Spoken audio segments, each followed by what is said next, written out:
folks. It's Dan here with the fifth in our 7-sign series, looking through the 7 signs in John's Gospel that point us to who Jesus is and why he came. And today we've got another classic, really.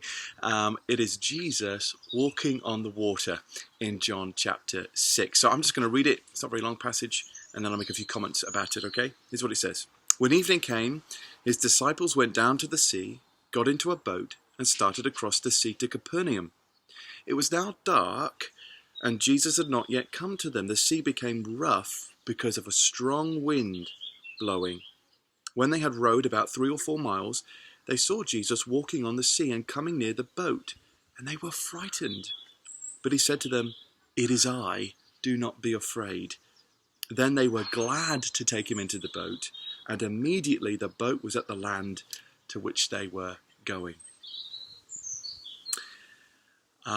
This walking on the water scene comes just after Jesus has fed the 5,000. And again, it's revealing to us something wonderful about the identity of Jesus, that he is God's Son. You know, I wonder if you can relate to the disciples here, right? There they are in their little boat, right? Pretty confined, does that sound a bit familiar at the minute? And being tossed about by the chaos of the waves. That the other Gospels tell us they were struggling to row against the wind. I wonder if you feel like that sometimes.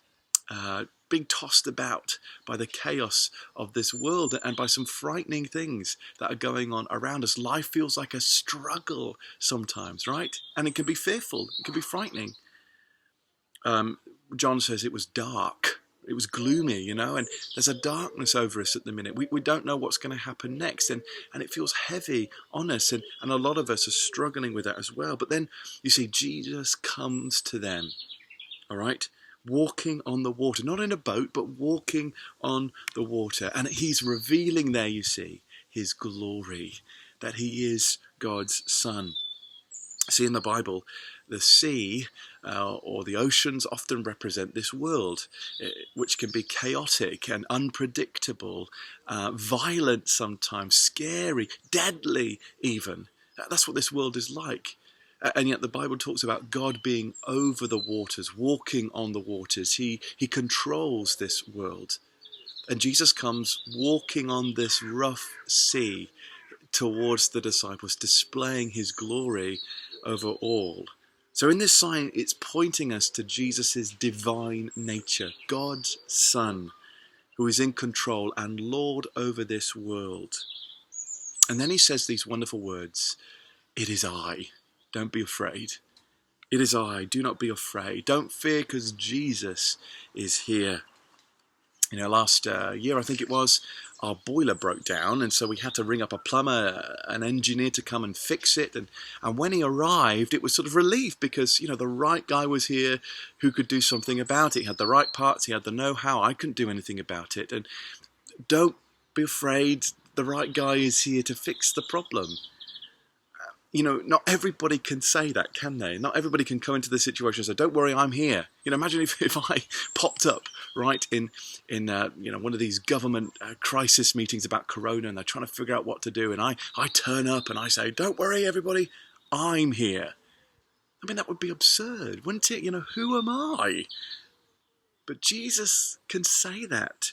In the storms of life over this world, Jesus can say, "Don't be afraid, I'm here, it's me."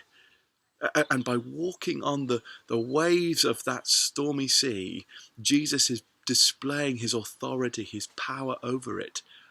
Don't you want the one who can walk on the storm to be the one to be with you in the storm? Emma and I have just started watching again some of the Marvel movies, the Avengers and things like that. And what you often get in those movies is when things are going really badly, that's when the hero can turn up and sort of save the day. I mean, the last one we just saw was with Thor, right? And he comes, the bad guys seem to be prevailing, and then suddenly out the sky pops Thor, the god of thunder, and he crashes down, he blows up all these bad guys, and hey, don't worry, Thor is here to save the day. And that's what Jesus is. That's what he comes to us as the true hero. And John says the disciples were glad to take him into their boat. I mean, I bet they were. I mean, who else would you want in the boat than the one who is walking on the storm, who's not threatened by it, who's in control, even in the midst of it? You know, having Jesus in your life when we face the chaos of this world is such a comfort, folks. I don't know what I would do if I didn't have Jesus in my life facing all that we're facing at the moment. It makes all the difference to have him in your life. And the other Gospels tell us as soon as he stepped into this boat, the wind ceased, the storm stopped. There was this peace that he brought wherever Jesus went. And then it says, John says, they immediately wound up on the shore where they were trying to get to. Jesus immediately brings them safely to shore. He brings them to safety through the chaos of the storm. So can you see what this sign is pointing us to? Jesus, God's Son, who is over the storm, who is over this world, Lord of all, calms our fears, even in the storms of life. Today is Good Friday, isn't it? And today Christians will be celebrating the death of Jesus on the cross, what was the greatest evil ever committed, where the storms of this world, this ocean of this world enveloped Jesus. He sunk down when he was killed on that cross. But in that, God brings about the greatest good. In Jesus' death on that cross, he pays for our sin. He dies in our place. That this great hero sacrifices himself to save others, to save you and me. All our sin is taken away. All our fear is consumed by him, and so we can live and be free. He brings us home again to God. It is I. Do not be afraid. You don't need to fear today, because Jesus has come and he's dealt with sin and death forevermore. Are you afraid today? Are you struggling in the storms of life? Are you feeling tossed about by this chaotic world and this fearful, unpredictable world? Are you being dragged down by those waves, as it were? Well, then look to this sign, folks. Look to the one coming to you on the waters, not consumed by them, not drowning in them, but on the waters. See who Jesus is today.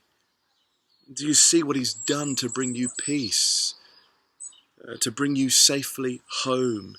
Do you see that amazing cross today where Jesus, in his astonishing sacrificial love for you and for me, gives his life?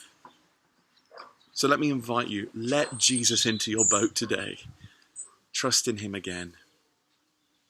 Thanks for joining me for this fifth sign. I'll be back tomorrow with the sixth in our series. Otherwise, have a very, very good Friday and a very happy Easter.